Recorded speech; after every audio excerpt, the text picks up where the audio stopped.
Programa Alô, Alô, Morro Redondo, desta terça-feira, 23 de dezembro. A gente recebe aqui no estúdio da Bonfim o assessor do deputado estadual Zé Nunes, do PT, o Flávio Almeida, moradora de Morro Redondo, e que está trabalhando nesta legislatura com o deputado estadual Zé Nunes. Boa tarde, Flávio, bem-vindo ao microfone da Bonfim FM. Boa tarde, Jones, boa tarde aos moradores do município de Morro Redondo, do campo e da cidade. Desde já te agradeço o espaço, que nos concede para nós aqui na Rádio Bonfim. O teu programa é um programa sempre de muita audiência, então a gente agradece aí o espaço da Rádio Bonfim, do teu programa, da diretoria da rádio. Mais uma vez estamos aqui na Rádio Bonfim para vir conversar aí contigo e com os moradores do nosso município de Morro Redondo.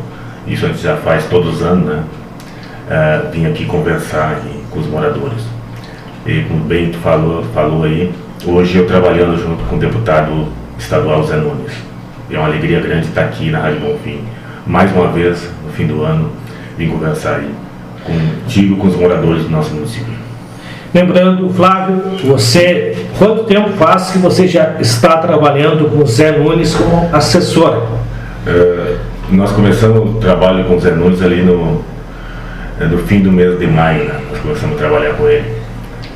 Começamos no fim do mês de maio a trabalhar com ele na assessoria.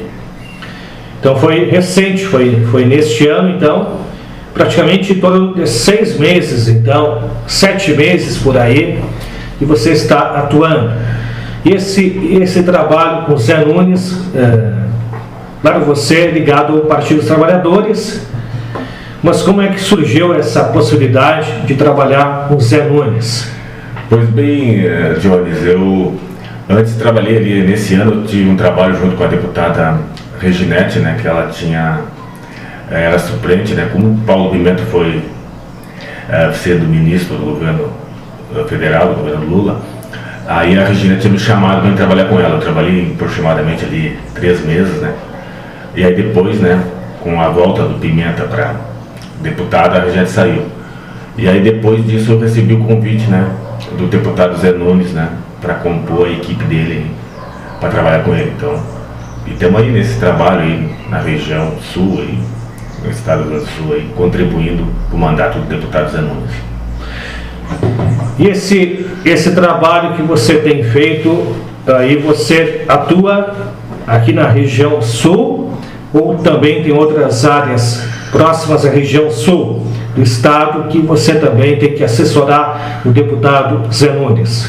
Na verdade, Jones, a gente trabalha amplo, todo o estado, lógico que a gente foca um pouco mais na região nossa, aqui a região sul, mas onde tem uma demanda aí do assunto que a gente mais sabe, mais tem afinidade, a gente é chamado, a gente comparece, É lógico que a gente ficou com uma prioridade, da região sul nossa aqui, mas a gente faz trabalho em outras regiões também, porque o mandato do Zé Nunes é um mandato praticamente quase todo o estado, Um deputado que tem um mandato amplo, Mas claro que nós temos uma prioridade, A prioridade é a região sul nossa aqui, onde a gente está andando aí nos municípios vizinhos, aí, conhecendo, os outros municípios, aí, conversando e tentando, sem dúvida nenhuma, fazer as parcerias juntos à administração municipais para que possa chegar as políticas, ali das pessoas que mais precisam e necessitam, E essa tua atuação aqui, por exemplo, ligado ao nosso município, o que você tem a destacar de atividades desde este movimento decorrer de maio até o final deste ano? Como é que tem sido a atuação para que você tem, como você disse na conversa, que representar o deputado em várias cidades, não só da nossa região, mas focado no nosso município, quem está nos ouvindo, quais pautas que você tem acompanhado o Zé Nunes, representado ele e tratado para os ouvintes da Bonfim ter uma noção da atuação relacionada hoje aqui ao nosso município. Bem, Jones, nós temos um foco muito claro aqui no município de Morro Redondo, com o mandato do deputado Zé Nunes, e numa parceria que tem já o mandato do Zé Nunes com o Alexandre, deputado federal, o foco principal que nós temos aqui no nosso município de Morro Redondo é duas áreas que nós já sabemos que é a prioridade, que é a questão da saúde, né, onde nós já colocamos vários recursos aqui do Alexandre e do Zé Nunes para ajudar na área da saúde. E outra área que nós temos empenhado e focado, que é uma demanda do mandato do Zé Nunes e é uma das nossas demandas também, que é a área da agricultura familiar, né? Isso aí é uma pauta principal, né? Que nós fizemos parte da equipe dos alunos que nós colocamos em conversa com prioridade. Então a nossa prioridade é as duas áreas que é as mais afetadas e que mais necessitam, né? Que é a área da saúde, né, Jones, e a área da agricultura, né? Associação, cooperativismo, a cooperativa, o agricultor pequeno que produz alimentos. Isso é um foco principal aí, que nós estamos trabalhando para conseguir ajudar e viabilizar recursos. Tá? E a saúde nós já viabilizamos recursos para ajudar aqui no município, né? E a tendência nossa, né, é no próximo ano ampliar a ajuda, né, na área da saúde, né, que todo mundo precisa de ter uma saúde de melhor qualidade para atender as pessoas, né, porque na hora que a gente precisa, a gente tem que ter um atendimento de qualidade. Então está sempre faltando recursos, até porque a área da saúde é uma área que consome muito dinheiro, né, e praticamente não tem dinheiro que chega. Então acho que tem que ser um foco principal. E a agricultura familiar está necessitando, né, está com muitas dificuldades em qualquer setor, né, e precisa de recursos, precisa de atenção, né? E nós vamos tentar ajudar e que chegue os recursos para ajudar as pessoas que estão ligadas a essas áreas aí. E lembrando então que essa articulação do deputado Zé Nunes tem um deputado federal, o Alexandre Lindenmayer, que é de Rio Grande. Como se diz, o estadual, ele atua com as suas emendas que eles têm no orçamento anualmente na Assembleia, mas é uma coisa criada nova, faz poucos anos que tem essas emendas, deputado estadual não tinha. E tem essa ligação, deputado estadual sempre tem que ter a ligação forte com o deputado federal, porque é onde tem os recursos que vêm lá de Brasília. E essa articulação de dois representantes aqui da região, um é São Lourenço e outro é Rio Grande. Então esse trabalho que você articula, trabalha com o Zé Nunes, mas também, como se diz, junto e conjunto, tem um trabalho junto com o Alexandre. Sem dúvida, né, Jones, a gente tem que manter parcerias, né? Hoje eu estou trabalhando assim com o Zé Nunes, que é o deputado que eu estou representando e trabalhando, que é um deputado estadual, onde a gente sabe que o deputado estadual ele tem menos recursos, não tem o recurso, né, que tem um deputado federal. Então a gente tem uma parceria, o mandato do Zé Nunes tem uma parceria muito grande com o deputado Alexandre, que é ali de Rio Grande, e nós, graças a Deus também, pela toda a história nossa de trabalho que nós já temos no Partido dos Trabalhadores, também nós temos outros deputados, né, que são presentes, colocam recursos aqui no município de Morro Redondo também, a gente mantém um bom relacionamento, né, que é o caso do deputado Marcon, onde eu já trabalhei com ele também, e é um deputado que está sempre empenhado em colocar recursos no nosso município, né, e nós também estamos mantendo sempre um bom diálogo com o deputado Marcon, e para também conseguir botar recursos aqui no município e ajudar as pessoas. Eu acho que a gente tem que aproveitar um bom contato político que a gente tem com as lideranças, né, e principalmente os deputados federais, né, que tem um orçamento maior das emendas, para a gente colocar recursos aqui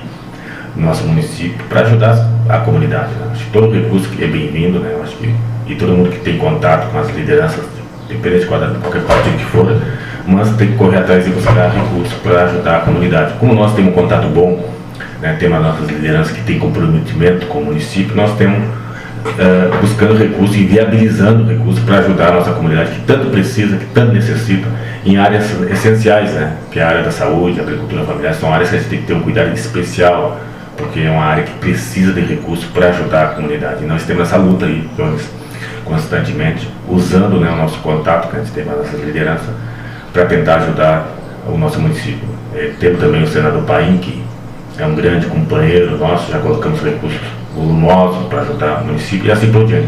Tudo que a gente puder ajudar e conseguir trazer com as nossas lideranças que nós temos, a gente vai fazer para chegar no nosso município. Claro que hoje eu represento o deputado Zé Nunes, mas a gente não pode, né, ficar só limitado numa representação só do deputado. Quando se fala de recursos para o nosso município, a gente sabe que quem tem mais recursos é os deputados federais, né, que tem um orçamento grande, para tentar buscar recursos para ajudar o nosso município. Sempre com foco de ajudar a nossa comunidade. Eu acho que todo mundo tem que focar nisso, trazer recursos para ajudar as pessoas que estão vivendo aqui no nosso município.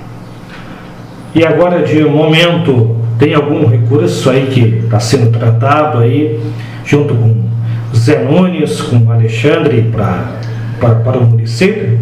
Sim, Jones, nós temos aí o recurso focado para ver se a gente vai trazer aqui para a área da saúde. Tem um recurso para ajudar na saúde. E também, né, da saúde nós temos esse recurso para vir o ano que vem.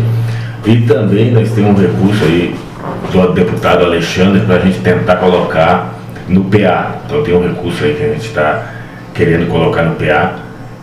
Provavelmente nós estávamos conversando, negociando ali para a gente conseguir colocar uns 100 mil reais para o PA, para ajudar aqui o nosso município e sucessivamente ajudar nossos agricultores, né? E ajudar as pessoas que necessitam aqui na cidade. Então a ideia nossa é essa, trabalhando com esse recurso para tentar ajudar a nossa comunidade no Morredondo de novo. Então estamos buscando, né, essas alternativas e focando esses recursos para ajudar aqui a nossa população que tanto precisa e necessita. São informações aí que o assessor Flávio Almeida vem, então, nos dias prestar conta a essa comunidade, né, da sua atuação, do seu vínculo. Você trouxe uma transição dos candidatos, dos deputados que você trabalhou, né? Então essa articulação política aí, essa transição que você comentou com o Marcon, a Reginete, agora com o Zé Nunes, você também teve uma atuação com o Fernando Marrone. Então são trabalhos, através do trabalho que você teve no município, né, e das candidaturas que você participou nas eleições municipais, isso também acaba criando também um elo com os candidatos, que acaba, uns dias, ajudando em uma parte e com isso tendo uma representação.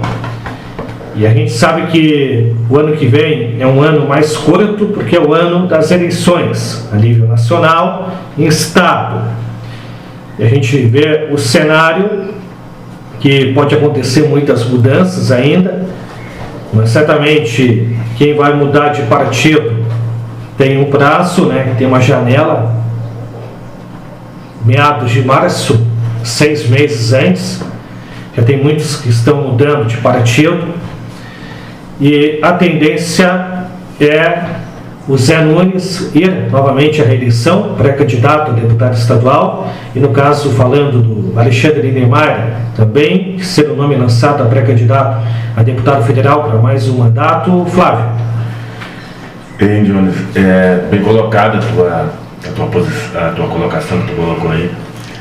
Todo esse nosso histórico de trabalho junto ao Partido dos Trabalhadores de anos, né, e eleições que a gente disputou aqui no município, nos trouxe, né, esse histórico, né, abriu esses caminhos hoje da gente trabalhar com essas lideranças nossas aí que tu citou todas, que nós já trabalhamos, esses contatos que a gente tem, né, tudo isso proporciona, tu tem uma história de trabalho, uma história de militância, de política, onde que o partido, né, as lideranças te lembram depois para te dar uma oportunidade de trabalhar, porque tem aquele trabalho de constância, né, representando o partido, fazendo debate propositivo com a comunidade.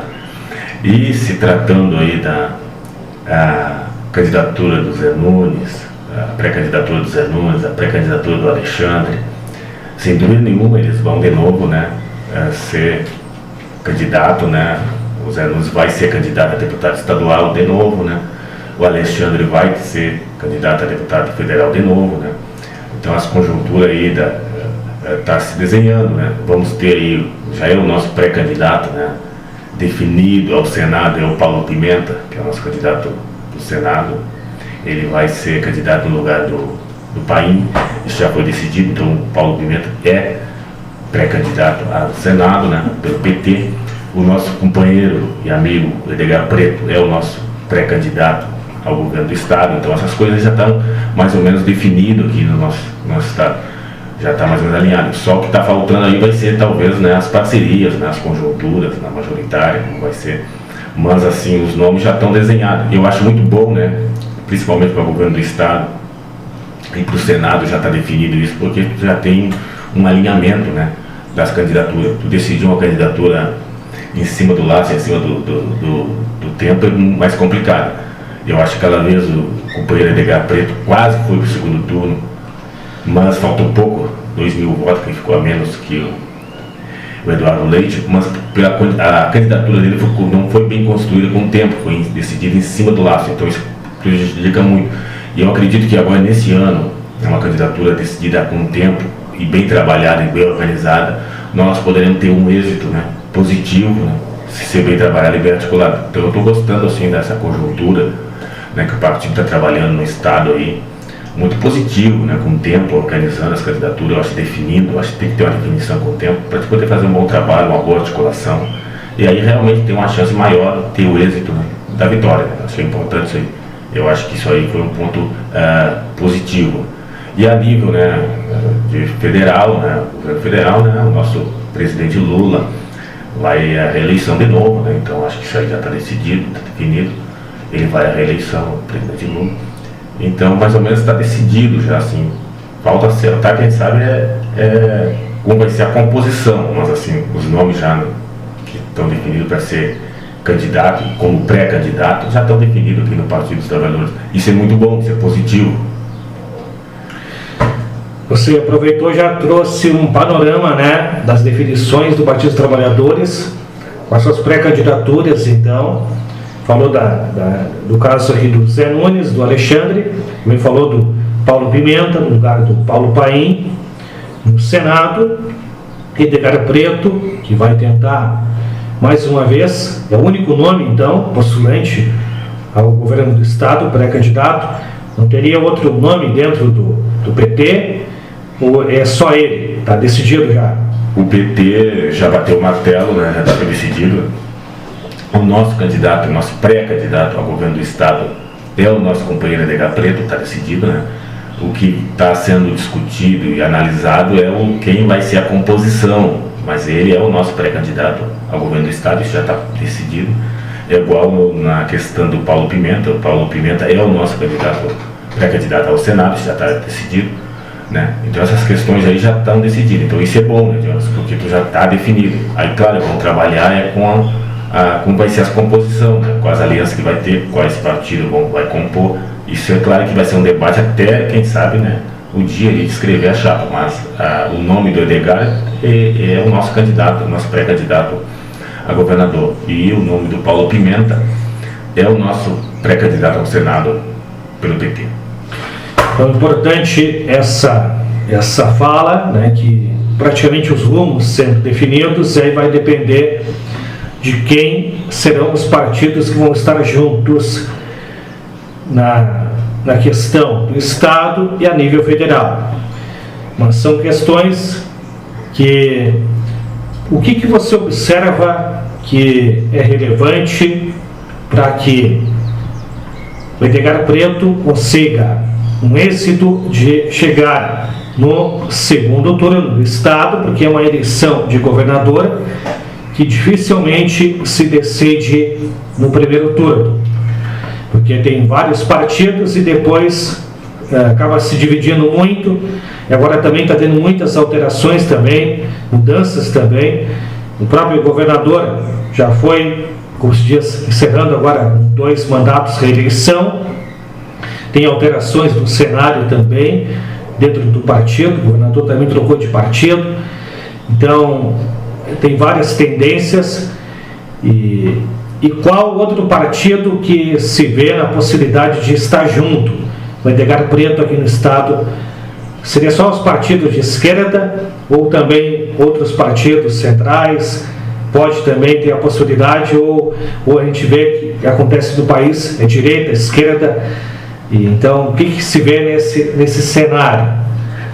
Jones, a princípio, né, Jones, eu acho que a princípio nós temos que ter uma grande frente, né, uma frente forte da esquerda, porque eu acho que se nós tivermos uma frente forte da esquerda, naturalmente, né, e normalmente nós vamos para o segundo turno. Nós tivemos uma dificuldade muito grande já na outra eleição para governador, onde o Edgar Preto foi o nosso candidato. Nós tivemos uma dificuldade grande de nós conseguir ter uma unidade da esquerda, e isso nos causou não ir para o segundo turno, porque se nós tivéssemos uma unidade da esquerda, nós teríamos ido para o segundo turno com o Edgar Preto, né? E provavelmente nós teríamos ganhado a eleição para governador. E o primeiro ponto que nós estamos trabalhando nos bastidores, né, e todo mundo sabe, é ter essa unidade da esquerda, porque se tu tiver uma unidade do campo da esquerda, tu já tem uma chance de ir para o segundo turno. E é lógico, né, Jones, na política, tu tem que dialogar com todos. Se puder trazer pessoas do centro, direita, tu traz, da direita, tu traz.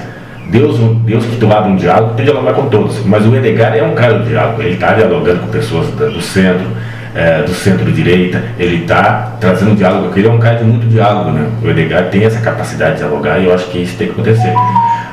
Dialogar com todos. Eu acho que quando tu quer ser governador para governar o estado do Rio Grande do Sul, tu tem que dialogar com a direita, com o centro-direita, buscar esse diálogo para tentar fortalecer uma candidatura. A candidatura, tu sabes, né?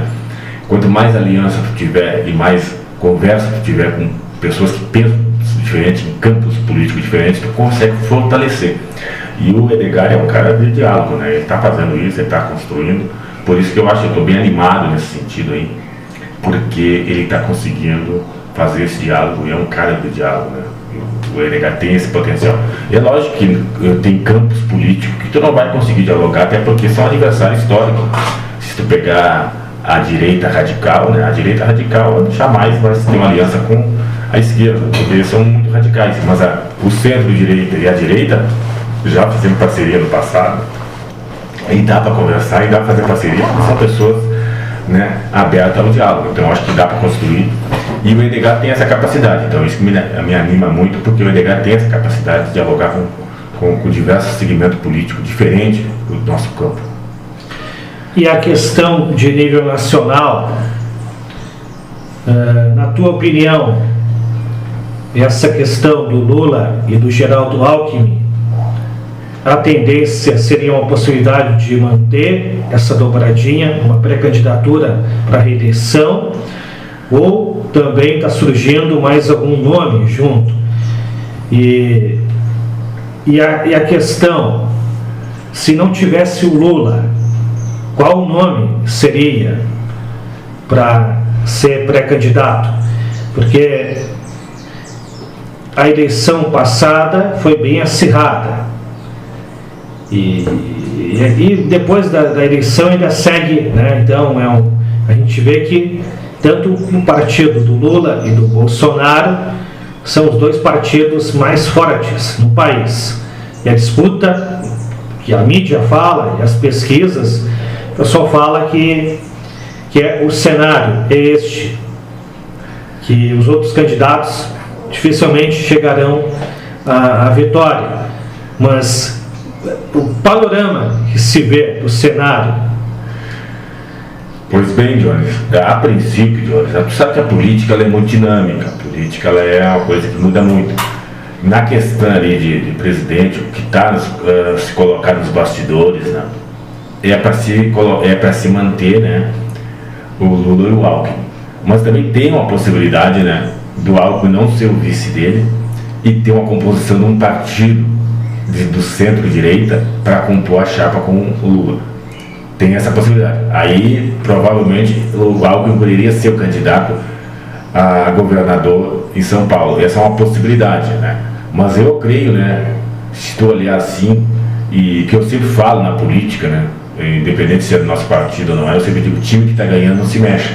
Eu sempre falo. Eu acho que não deveria de mexer, né, deveria de ser Lula e Alckmin. Mas tem uma conversa nos bastidores, sabe, que a política tem de um partido que fosse maior do centro-direita para fazer uma composição com o Lula, aí seria um outro vice, e o Alckmin sairia para ser candidato a governador de São Paulo. Mas é uma possibilidade, mas eu creio, né, que vai ser o Lula e o Alckmin de novo, até porque o time que está ganhando, os dois estão governando bem, conseguiram vencer, estão conseguindo, com todas as dificuldades que o país enfrenta. A gente sabe que, como tu falou, hoje nós vivemos um país dividido, né, politicamente, todo mundo sabe, né, está dividido, muito mais personalizado entre o Lula e Bolsonaro do que propriamente direita e esquerda, na minha opinião. Ele está mais dividido no Lula e Bolsonaro do que direita e esquerda, na verdade, até porque as pessoas têm até muita dificuldade de entender o que é direita e o que é esquerda, mas assim, está muito mais dividido na questão de Lula e Bolsonaro. E ficou um clima, né, de onde tu sabes, né, e que tu que é um jornalista, que tem informação, e tu entrevista vários políticos de vários campos políticos, tu entende, nós notamos agora, ficou muito complicado, né, fazer política, ficou uma política rasa, de um debate vazio e de muito extrema, de ataque muito raivoso, né, que não contribui para um país, que não contribui nem para o município, para o estado, para lugar nenhum. O clima que ficou politicamente a nível de país, de Brasil, contaminado, né, entre as duas figuras maiores da política brasileira, hoje, né, o Lula pela esquerda e o Bolsonaro representando a direita.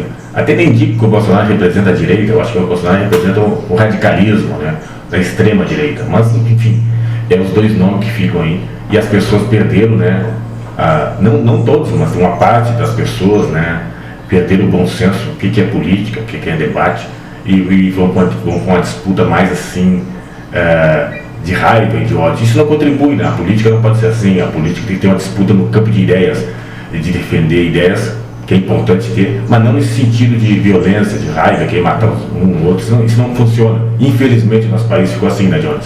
Uma questão que é fundamental de se analisar, a gente tem visto nas últimas eleições, muita gente não vota. Isso a nível nacional, envolvendo todas as cidades. Cada eleição que passa, as pessoas estão perdendo a crença, né, de ir votar. E como se essa questão foi levantada por ti, falada, e a gente fala que o país tem esquerda, tem direita, mas hoje está pensado só em cima do nome Lula e Bolsonaro, por exemplo, e muitas questões estão sendo na questão jurídica, né? É o Supremo Tribunal Federal, né? Então julgamentos, então aconteceu com Lula e depois ele foi absolvido, tem a questão do Bolsonaro, foi condenado, não se sabe depois como é que vai ser, se vai reduzir a pena dele ou não. São consequências, mas são nomes fortes e que acabou trazendo um impacto muito grande no país. E não tendo esses dois nomes, claro, mais uma eleição, Lula pode, a reeleição, Bolsonaro certamente não vai poder concorrer, devido a essa questão da pena. Não se sabe ainda o nome que vai ser o concorrente, né, do Lula, por exemplo, pensando no cenário de hoje. Então, ou o PT fica mais 4 anos, ou acontece uma reviravolta. Mas como quase metade do eleitorado brasileiro acaba não indo votar, somando votos brancos e nulos, então é um número muito grande. Um candidato que entrar novo, mesmo que seja um bom nome, dificilmente, porque quem vota no Lula não troca, quem vota no lado do Bolsonaro não troca. Então é um cenário, parece time de futebol. Então é uma questão, mesmo tendo um candidato bom, dificilmente vai ter chance de mudar esse cenário. Então, mas mais adiante o Brasil vai ter que pensar em alguém diferente, vai ter que buscar um novo nome. E aí quem será esse nome, né? E o país de que forma vai ficar? É um cenário que a gente vê, que nem a gente está vendo o cenário agora, né? Nessa reta final de ano, quando eu entrevistei semana passada o Zé Nunes, o qual você trabalha, que é um cenário preocupante relacionado à agricultura. Hoje tem uma pouca valorização dos produtos, né, do agricultor, seja qual for, seja a soja, que é um produto que rende um valor mais expressivo, com as culturas mais pequenas, no caso do pêssego aí, o pessoal do leite, que já não é de agora, é de muitos anos, mas eu vejo assim porque essa questão do envolvimento que teve também com os Estados Unidos, a questão do Trump, esses acordos que se tem, e essa divisão que se tem dentro da política, que é dividida, né? Não é pensado num país todo, num estado todo, é dividido pelas posições. A gente vê na posição dos deputados, os senadores quando votam. Lá em Brasília, é praticamente quem é de direita, né? Eu digo ali, do centrão, vota de um lado e a esquerda vota do outro. Mas como é que fica o cidadão brasileiro, né, em jogo? Porque é a vida dele que reflete. Então tem muitas discussões que se fala, né, do momento, mas é importante ter essa análise aí. Pois bem, Jones. Esse cenário aí, falando de política a nível nacional de hoje, né, que antecede o ano que vem, que é o ano de eleição, igual tu falou, né, a realidade é essa, né, tá entre esses dois nomes, né, que é o Lula e o Bolsonaro, embora que o Bolsonaro não vai ser candidato, mas ele vai ter representação da família dele que vai representar ele.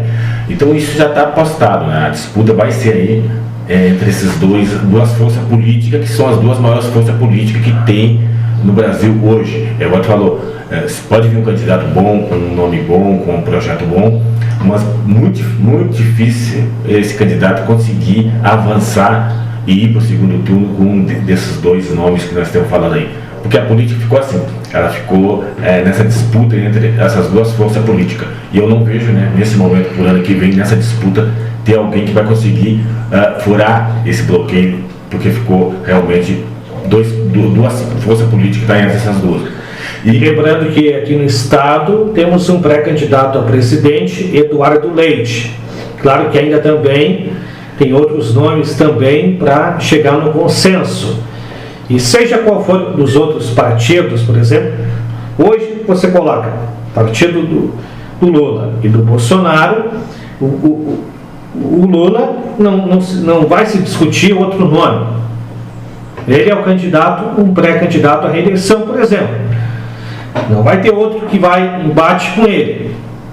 Depois que ele ficar fora do jogo, aí sim, aí vai surgir vários nomes.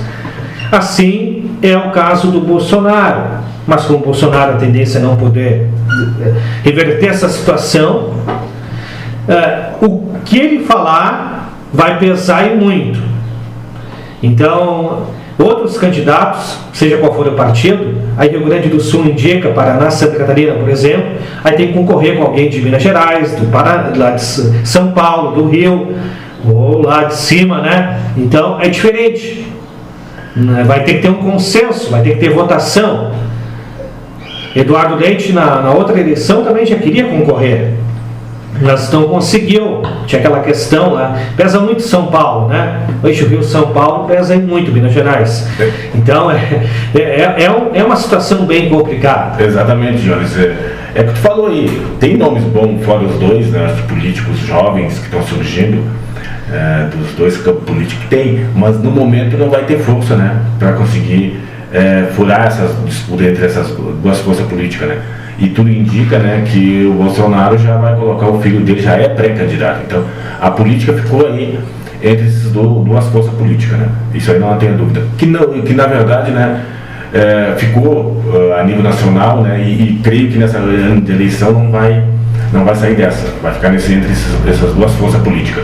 Mas eu queria frisar agora aqui, tu até colocou antes, um ponto importante para nós aí, até o Zé Nunes falou aquele dia, e um tema que sempre me traz preocupação e que eu gosto de falar muito também sempre, né, que é o tema aí da agricultura, né, agricultura familiar aí na nossa região, e aí da onde eu sou, né, eu sou um pequeno agricultor, um cara que sempre trabalha no campo, né, e é uma área minha, né, que eu gosto sempre de falar, e é uma coisa que nós está afetando muito nós aí, os agricultores, né, que produz alimento, desde do produtor de leite, agora o produtor de pêssego, né, passando por essas problemáticas, que é uma coisa que vem de anos, né. E tu me falou, e eu queria colocar esse assunto, falar um pouquinho desse assunto, que é a minha área, uma área que eu vivo, né, o dia a dia, e sei o que é essa dificuldade, né, de ser agricultor pequeno, agricultor familiar, tanto produtor de leite, de pêssego e tantas outras produções que tem no campo, que nós estamos vivendo um momento de muita dificuldade, e que não é de hoje, né? Nós vivemos um problema sério, né? Deus que criou o Mercosul, nós da agricultura familiar devemos ser penalizados, né? E passou vários governos, né? Vários governos assumiram o país, né? E o país não teve a capacidade de ter um entendimento, né, de repensar, né, a agricultura familiar no Brasil. Eu sempre falo, né, que nós temos que repensar a agricultura familiar no Brasil. Esse modelo que está aí da agricultura familiar, ele não tem como sustentar. E se nós continuarmos nesse ritmo, Jonas, dessa visão da agricultura familiar, Infelizmente, nós temos caminhado por fim. E aí eu queria frisar uma coisa muito importante para as pessoas: não é questão de partido A nem B, é o Estado brasileiro que não entendeu o que tem que fazer para melhorar a agricultura familiar. Nós temos que repensar a agricultura familiar. E o maior afetador que teve a agricultura familiar foi quando criou o Mercosul. O Mercosul nos atrapalhou, nos complicou. E nós não conseguimos ter uma outra alternativa para manter o agricultor no campo produzindo alimento, né, com preço justo, com dignidade. E hoje nós estamos andando aí nos municípios, a gente está vendo, né, o desvaziamento da colônia. Não temos mais agricultor produzindo alimento. Nós temos tapera vazia, nós temos produção extensiva de soja ou milho, que é mais mecanizada, mas o produtor produzindo alimento nós não temos. Por quê? Por que está saindo? Porque o agricultor pequeno, familiar, está trabalhando de pouco, está pagando para trabalhar. Nos temas semi-escravos, né? E a gente não vê, né, as autoridades, o Estado brasileiro, aí não é governo A nem B, é o Estado brasileiro com outra visão. Eles estão batendo na mesma tecla e não vai resolver o problema, senão não repensar a agricultura familiar de outra visão, que já tem em outros países, né, Jones? Não é novidade, eu sempre tenho, eu estou trazendo essa ideia, eu sempre trago essa ideia onde eu vou, Jones, falando, e falo com muita clareza o que tem que fazer. Às vezes as pessoas me perguntam o que tem que fazer para melhorar a agricultura familiar. E eu falo, é muito simples, a agricultura familiar, a única solução para a agricultura familiar, né, Jones, e ouvintes que estão escutando, é subsídio para a agricultura familiar. Se não tiver subsídio para a agricultura familiar, nós não vamos avançar. Não tem como produzir alimentos se não tiver um subsídio. Isso não pode elevar um quilo de alimento muito caro pago ao produtor, porque o povo da cidade não vai ter como comprar. Entendeu? Então, por que tem que ter subsídio para isso? O subsídio vai fazer o preço do alimento não ser alto e vai chegar a um preço acessível na cidade. Enquanto não tem o subsídio, o que está acontecendo? O preço do alimento está sendo pago pouco para o agricultor. Quem está pagando a conta é o agricultor pequeno, colono lá no campo, que está pagando a conta e não está aguentando, que está em cima das costas dele. Então, na minha opinião, muito claro, se nós tivermos subsídio para a agricultura familiar, nós vamos manter o que está no campo e vai aumentar a produção e vai estimular a família que está no campo.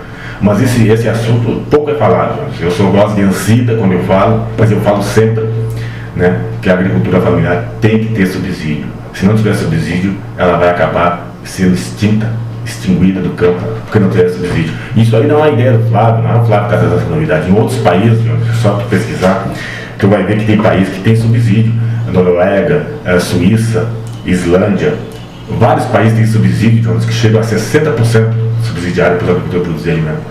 E aí tu vê por que chega o alimento aqui no Brasil, às vezes do outro país, lá do outro lado do mundo, com um preço menor que o nosso. Não é milagre, é que lá é subsidiado. É por isso. Se tiver o subsídio para a agricultura familiar, vai conseguir ter uma produção de qualidade alta e manter o jovem no campo.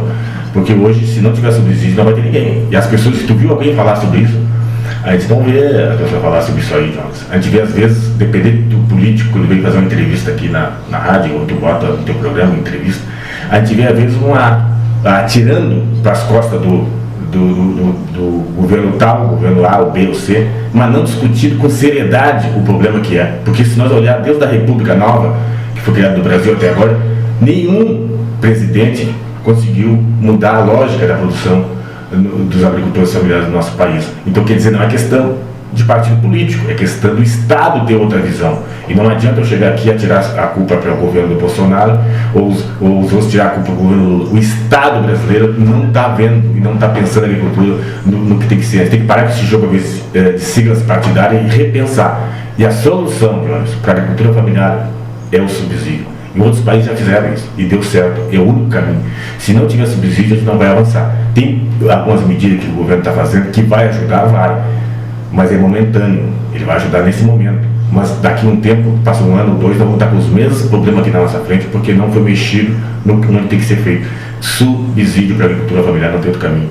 E tem pessoas que dizem assim: tia, mas será que vai ter dinheiro para fazer o subsídio para a agricultura familiar? Eu sempre digo para as pessoas: dinheiro e recursos nesse país não falta. É que ele está mal direcionado. Tem dinheiro nesse país, é que está mal direcionado. Tu sabes que tem, tu não sabe que tem. Isso é uma desculpa esfarrapada. E só que ninguém toca no problema que tem que ser para resolver. É subsidiar a agricultura familiar. Não tem outro caminho, Jones.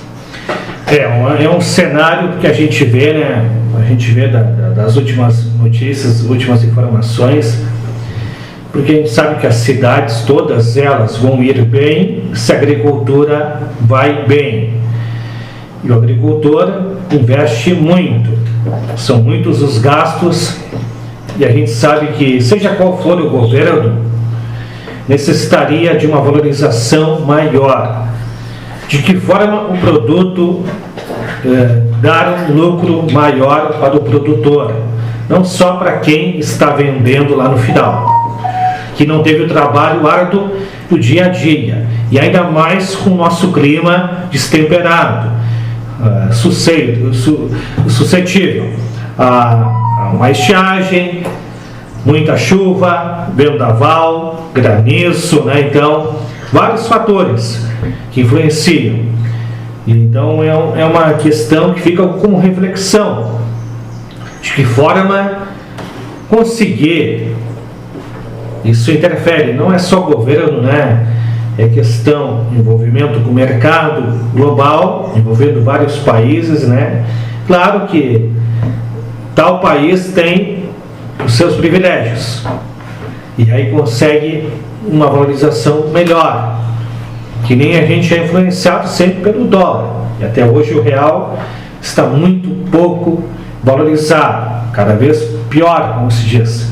Então, o cenário, a gente vê muitas indústrias fechando, pessoal de empreendimentos também fechando, pessoas que acabam ficando sem o emprego, mas tem outras que estão gerando emprego, e também tem uma questão, um debate a nível nacional. Muitas empresas alegam falta de mão de obra também. Uns falam que a questão do auxílio do governo também acaba as pessoas querendo ficar com o auxílio do governo, ao invés de receber mais trabalhando num local de serviço. Então, são várias as questões. Hein, Jones? Para falar aí da questão que tu está falando aí, do desemprego, as situações todas, é uma lógica, né, Jones? Se nós não cuidarmos quem produz lá, o agricultor lá, que está na propriedade, é lógico que a cidade não vai diminuir a potencialidade da cidade, vai diminuir a renda, vai diminuir o dinheiro circulando. É notório que tu nota aqui no nosso município, no Redondo, o quanto nós diminuiu o recurso, o dinheiro circulando no nosso município, porque nós estamos diminuindo a produção. Se nós tínhamos aqui no nosso município mais de 300 produtores de leite, acho que 400 produtores de leite tinha lá atrás, nós tínhamos 400 produtores de pêssego aqui atrás, e se tudo isso nós perdemos, nós estamos perdendo dinheiro, nós estamos perdendo arrecadação, isso vai dar um reflexo no desenvolvimento da cidade. É notório, só que passa despercebido, né, Jones? Até vou te pedir muito, quando vir as autoridades, independente de partido, para te frisar muito bem a questão da agricultura familiar, de manter o homem do campo com dignidade, com renda, ganhando recursos. No momento que diminuir o produtor lá na agricultura de produzir alimentos, ele pode morar, tiver um sítio, não vai produzir nada, não vai dar renda, você tem que ter produção. E para ter produção tem que ter um ganho real. E para ter ganho real na produção tem que ter o subsídio. É natural. Enquanto tiver isso, não vai evoluir. Está aí um reflexo. Hoje uma cidade fica capenga, com menos recursos, desvaloriza tudo, dá desemprego, tudo vai água abaixo. Não tem outro caminho. O agricultor é igual semelhante à vaca quem tira leite. Tu tem que cuidar bem da vaca para ter o leite. Se tu não cuidar bem da vaca, a vaca vai morrer, tu não vai ter o leite. E hoje os frutos custa chegar ao reflexo, mas está chegando hoje na cidade, Jones. Naturalmente, o desemprego, as dificuldades, a cidade não crescendo, não evoluindo, porque estão findando com quem produz a riqueza nesse país, que é o agricultor familiar, que produz alimento. Infelizmente não estão vendo essa história. E não tem outro caminho, não existe outro caminho se não tiver subsídio. Tem que ter subsídio para manter o homem do campo produzindo com dignidade. E dá esse reflexo. E claro que depois tem teorias, né? Tem teorias que as pessoas falam, né?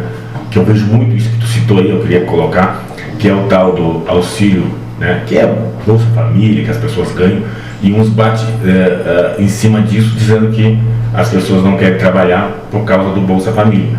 Mas não é muito simples por isso só. Poderá ter um caso disso sim, e pode ter alguém que não vai trabalhar por causa do Bolsa Família, mas não é só isso só. No momento que tu fez a pessoa sair lá do campo, Jones, que deixou de produzir alimento, leite, cebola, batata, e vem para a cidade, se ele está empregado e desemprega, ele vai precisar de um Bolsa Família. É isso que está acontecendo. Então, todo mundo está vendo. Agora, lógico que tu falar do Bolsa Família, eu acho, né? Eu sou a favor do Bolsa Família, mas eu acho que o Bolsa Família tinha que ter um ajuste nele, né, Jones? Eu tenho minha opinião muito clara sobre o Bolsa Família.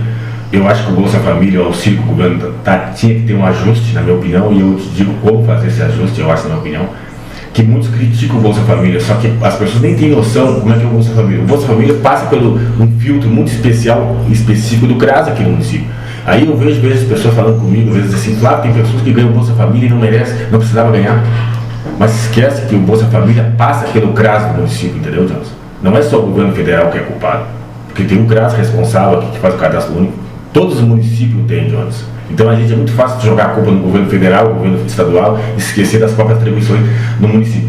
Mas, pois bem, não é isso que eu queria falar, eu só queria relatar para as pessoas entenderem que às vezes as pessoas não entendem. Eu acho que esse auxílio, Bolsa Família, ele deveria ser diferente, né, Jones? Ele não pode ser uma coisa como está hoje, na minha opinião. O Jones ganha o Bolsa Família, então se ele ganhar um salário, ele vai perder o Bolsa Família. Eu acho ao contrário, o Bolsa Família tem que ser um estímulo. O Jones ganha o Bolsa Família, mas até um salário mínimo, o Jones poderia ganhar um salário mínimo e ganhar o Bolsa Família para ajudar a família dele. Porque tu vai estimular a pessoa a trabalhar. Então eu penso o do Bolsa Família diferente. Eu acho que essa é a mudança que tinha que fazer no Bolsa Família. Até um salário mínimo, o Jones ganha o Bolsa Família, ele pode ganhar um emprego até um salário mínimo que não vai perder o Bolsa Família. Eu acho que seria, com essa mudança, nós traria fazer as pessoas se esforçar para ter emprego e lutar para ter uma vida melhor. Na minha opinião, eu acho que tem que ter alguns ajustes, porque como eu falei lá atrás, se nós da agricultura familiar, o processo desde o Mercosul acabou nos prejudicando e o governo não repensou uma maneira de manter o agricultor no campo, é um erro do governo, do país. E a mesma coisa com o Bolsa Família. O Bolsa Família é um excelente programa, mas eu acho que ele tem que sofrer alguns ajustes, e eu acho que esse ajuste seria necessário também, Jones. Essa questão aí também até também de complementar esse valor, diminuir lá o gasto da empresa também, né? Como seria um subsídio para a empresa, quem sabe, esse valor, e o restante do salário da pessoa ficaria vinculado a uma empresa, um estabelecimento, né? Do cara sendo funcionário. Por exemplo, olha, se ele for demitido daquela empresa que ele trabalha, ele fica só com o valor do Bolsa Família.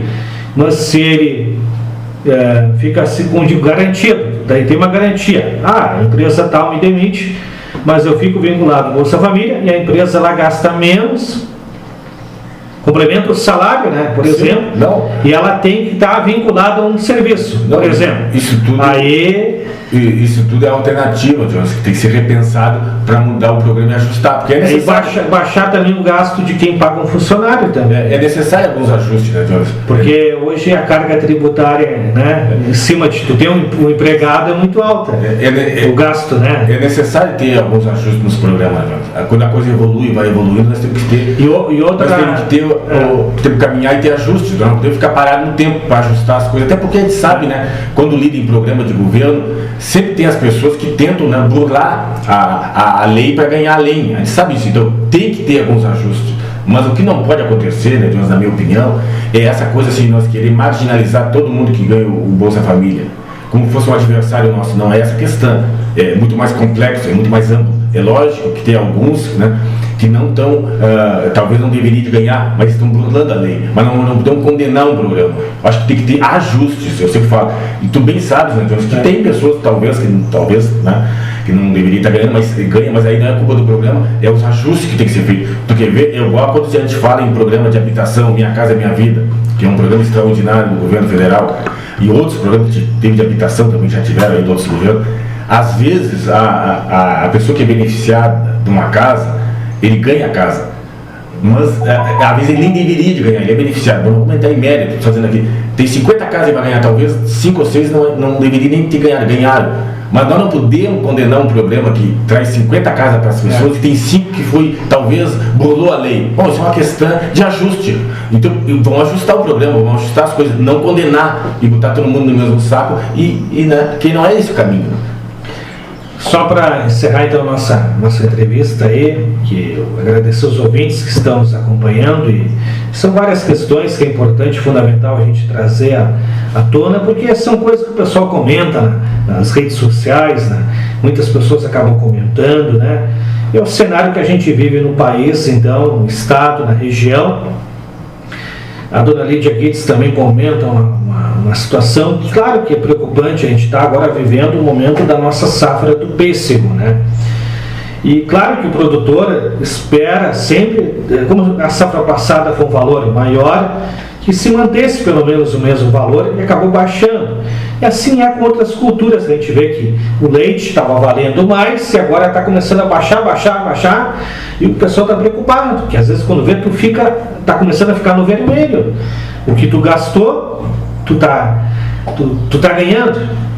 E a pessoa não sobrevive só com aquilo, eu vou só para comida, mas tem um problema de saúde, tem uma emergência. Então tem que ter um caixa, né, extra. Então uma situação e esse cenário, né, que se vê, né? Por isso que há muitos anos atrás foi falado na questão do pêssego, de incluir na merenda escolar de todo o Brasil. Mas aí surgiu algumas questões, aí o Zé Nunes falou que tem a questão do açúcar na compota. E aí foi falado da polpa, agora já estão falando de comprar o suco. Mas tem que pensar, né, que cada região do país produz um tipo de produto. Tem que pensar alternativas de atender a demanda. Já se falava que ia ter uma safra acima da média, já estava projetado. Tem que ver a estrutura, tem que ver mercados, tem que ver o que se negociar. Aí fica para a época da safra, aquele rebuliço final de ano, de fazer uma reunião aqui, uma reunião lá, para tentar tapar um problema aí que surgiu. Mas essas são questões, Flávio, que eu penso, porque aí, quando vê daqui uns anos, vai ter vários produtores, em vez de aumentar, ele vai só diminuindo. Pois bem, Dionis. Isso não é só nas nossas culturas, mas é a realidade de todo o país. Só para deixar então essa reflexão, Flávio, e deixo também para ti as considerações finais, porque a gente está corrido em outro programa aqui, mas é importante essa conversa, esse nosso diálogo, são de assuntos que estão fresquinhos aí e que as pessoas acabam comentando. Pois bem, Dionis. E agradeço a possibilidade de você ter vindo aqui. O espaço, como eu falei, é aberto a todos, independentemente de partido. A Rádio Bonfim sempre fica à disposição. E outra questão, desejar a ti um Feliz Natal, um Feliz Ano Novo com muita saúde, que Deus abençoe, né? Porque a gente não tendo saúde, a gente não é nada na vida. É a coisa que a gente pode ter, e Deus que a gente pode ter, que Deus não nos cobra nada, a gente só procura Ele, e Ele está sempre pronto a nos ouvir, a nos escutar e nos ajudar. É a única coisa que a gente consegue. O resto aí é o trabalho de cada um que vai ter o retorno. Mas é isso aí então, Flávio, deixo contigo então a consideração final. Pois bem, Dionis, bem colocado o que tu colocou aí. Esse programa dos agricultores, da agricultura familiar, igual tu falou, chega na safra, chega quando o problema chega para todo mundo olhar. É aquela correria, né, Dionis? Reuniões aqui, reuniões ali, tentando apagar o incêndio, como se diz. E aí, aquilo que eu te falei, são medidas que vão vir e vão dar uma ajudadinha, mas é pouco, é coisa pouca, né, Dionis? Nós temos que pensar na profundidade, né? Por isso que eu digo, Dionis, na minha opinião, e não é opinião minha, é uma opinião minha, mas é fatos que já existem em outros países, a agricultura nossa só vai andar para frente se tiver subsídio. Nós não temos que ter vergonha de copiar o que os outros países fazem já. Por isso que chega com alimento com preço razoável no nosso país, mesmo de longe, porque tem subsídios, não faz milagre, Dionis. Eles têm uma política séria, que chega até 60% de subsídio. Então o caminho para mim, na minha opinião, Dionis, é claramente subsidiado. E essas reuniões que a gente faz, e medidas que o governo toma, tanto federal, estadual, qualquer um que possa tomar medidas, elas são pequenas, são poucas por momento. O problema é sério. O problema é além disso, nós temos que subsidiar a agricultura familiar. Não tem outro caminho, não tem outro caminho. Os outros países já fizeram, não temos que ter vergonha de copiar a coisa que foi feita nos países com êxito e tá bom. Se está chegando alimento mais barato do que no Brasil, por que está chegando? Eles não fazem milagre, é que tem uma política que subsidia os agricultores lá. O que nós vamos fazer aqui não precisa ser igual, nós temos que adaptar alguma coisa que seja semelhante, Jonas. Isso que eu estou falando. E na questão do pêssego, especificamente do pêssego que tu falou, é uma ideia realmente, quem sabe o pêssego pensar no futuro, né? Mais alternativa de suco, né? Não só compota, até para poder, quem sabe, incluir merenda escolar todo o Brasil. Se nós, quem sabe, repensar também a questão do pêssego para suco, e se nós imaginar o Brasil todo, nós repensar em suco, o nosso pêssego que nós produzimos aqui não consegue atender o país todo, e se nós tivermos um programa amplo de merenda escolar no suco também. É uma alternativa, são coisas para refletir, como tu falou, é importante refletir. E eu sempre falo, né, a agricultura, se nós não repensar, não pensar nesse caminho, e eu peço para ti, Jones, qualquer autoridade que vir falar aqui, nós temos que discutir essa questão da agricultura familiar. E nós temos que discutir não siglas partidárias, nós temos que discutir o problema sério que é, e é subsídio, não tem outro caminho. Os países já fizeram, Jones, e deu certo, está chegando produto mais barato. É esse o caminho, não tem outra saída, Jones. E aí a gente vê pessoas pegando o oportunismo de política e querendo jogar a culpa no partido A, partido B. Não é isso, gente. Você tem que pensar a verdade, você tem que pensar o que é sério. Não é jogar para a torcida. Agora está um ano eleitoral, o ano que vem é um ano eleitoral, a gente está vendo já os discursos das pessoas. Eleitoreiro, politicamente, não é uma coisa séria, não é uma coisa de debate com seriedade. Tem que você fazer um debate com seriedade, Jones. E seriedade é subsidiar a agricultura familiar, não tem outro caminho. Como a gente vai fazer? Depende, dá pitas para o nosso país, mas tem que ter, para nós resolver de fato o problema nosso. Senão a gente vai ficar esse jogo de politicagem apenas. Antes de eleição, a gente vai estar comendo partido lá, outro bota aqui, não anda para frente. Nós temos que pensar com seriedade. O que é seriedade? O problema sério da nossa agricultura familiar, que está hoje, eu digo hoje, o agricultor é um escravo moderno. E eu sei, está falando um cara aqui que sabe, Jones, eu sou um pequeno produtor. Eu vi as cenas aí dos produtores botando pêssego fora e eu me lembrei de mim. Quanto pêssego fora eu e meu irmão botamos fora há anos atrás, e se eu fosse pegar todo aquele pêssego que eu botei fora e fosse juntar a R$1 o quilo, eu teria muito dinheiro no banco, porque eu coloquei vários anos de pêssego fora. Por isso que eu acabei tomando a decisão, Jones, de parar de produzir pêssego para a indústria, porque eu perdi muito pêssego, eu perdi demais. Eu sei, essa dor dói no coração, é vontade de tu chorar dentro da lavoura, porque trabalhou dia e de noite. Eu sei que te levanta às 5 da manhã e vai sair da lavoura meia-noite. Eu sei que eu fiz isso. E eu tenho outra experiência quando eu fui secretário aqui de Desenvolvimento Rural e Turismo ao Redondo. Nós tivemos a maior equipe da Emater e nós íamos nas propriedades dos pequenos agricultores fazer o trabalho da assistência técnica, e eu saí de lá com uma convicção: o nosso problema não é assistência técnica, Jones. Não é pesquisa, que a Embrapa faz a pesquisa extraordinária, não é assistência técnica, é recurso subsidiário para o agricultor poder produzir. Dá até uma tristeza tu ir num pequeno agricultor e dar uma assistência técnica e saber que o agricultor não pode fazer a técnica que tu ensinou lá, a tecnologia que tem avançado, se é de uma estufa, se é de um sistema de irrigação, porque ele não tem dinheiro para comprar. E se ele vai fazer o financiamento do banco, ele paga o financiamento do banco e não come. O que eu estou dizendo? É subsídio. Eu tenho experiência própria nos dois lados. Eu fui aqui secretário, participei da parte administrativa como secretário do nosso município, e também fui um pequeno agricultor que botou pêssego fora, que não tinha vontade de chorar no meio da lavoura, e tu não tem para quem recorrer. Só tu sabe que trabalhou de dia e de noite, tem dívida para pagar, e deu. O choro é grande e toca a vida. Claro, a vida é assim, é dura. Então nós temos que repensar a agricultura. E está falando um cara que tem experiência das duas partes, um cara que trabalhou lá no campo e trabalhou na parte administrativa. E a gente vê pessoas falando assim, que é tecnologia, que é isso, que é aquilo, que é aquilo outro. Não, é subsídio. Eu tenho convicto disso, e outros países já fizeram. Então, é só para relatar, eu só queria deixar esse relato bem claro. Então fica um agradecimento de ter conversado contigo. Outras ocasiões a gente também volta a conversar. A Dona Lídia manda parabéns aí pelas falas aí, importante. Então, Flávio, bom Natal, bom Ano Novo, mais uma vez aí, e o espaço sempre à disposição. Tá bem, Jones, eu quero te agradecer o espaço aqui do teu programa, um programa de muita audiência e de muita credibilidade, né, Jones?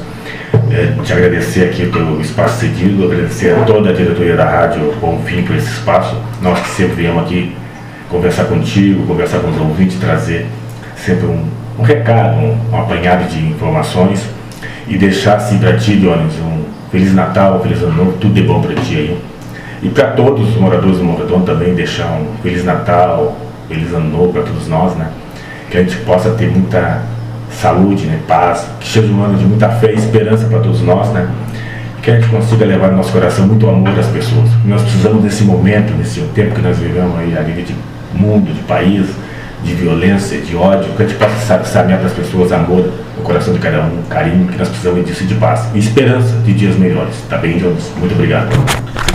Ouvimos o Flávio Almeida, assessor do deputado estadual Zé Nunes, que falou aqui na Bonfim FM do programa Alô, Alô, Morro Redondo.